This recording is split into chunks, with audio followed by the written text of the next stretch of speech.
మహాత్మా గాంధీ అంబేద్కర్ ని అవమానించిన బీజేపీని ప్రజలు క్షమించరని చెప్పారు ఎమ్మెల్యే వీర్లపల్లి శంకర్.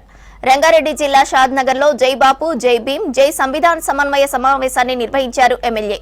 గ్రామ గ్రామాన రాజ్యాంగ పరిరక్షణ పాదయాత్ర పోస్టర్ను రిలీజ్ చేశారు.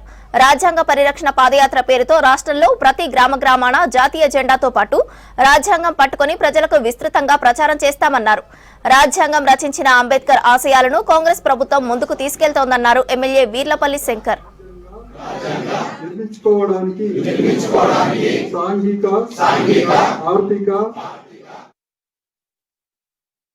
స్వరాజ్యానికి అంబేద్కర్ కలలు కన్నా మానవాళికి ఇబ్బంది జరగొద్దు.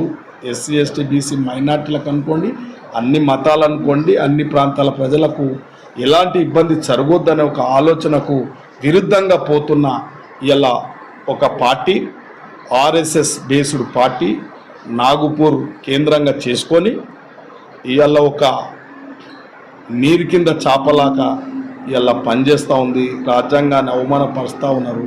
ఈ దేశ మహనీయులను కూడా గౌరవించడం లేదు. కాబట్టి ఈ రాజ్యాంగ పరిరక్షణ చేసుకోవాల్సిన బాధ్యత భారతదేశంలో ఉన్న ప్రతి ఒక్క పౌరుని మీద ఉంది. కాబట్టి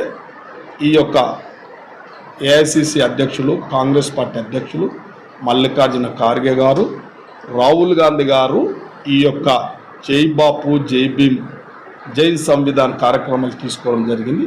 దీనిని విజయవంతంగా చేయడానికి ప్రతి గ్రామంలో అంటే భారత జాతీయ జెండా పట్టుకొని, రాజ్యాంగాన్ని పట్టుకొని ఇలా గాంధీ విధి విధానాలు, రాజ్యాంగంలో పొందుపరుచుకున్న మన ఫండమెంటల్ రైట్స్ మనం అన్ని కూడా ప్రతి గ్రామంలో స్వతంత్ర ఉద్యమం లాగా మరొక్కసారి ఈ భారతదేశాన్ని కాపాడుకోవాల్సిన బాధ్యత ప్రతి పౌరుని మీద ఉంది.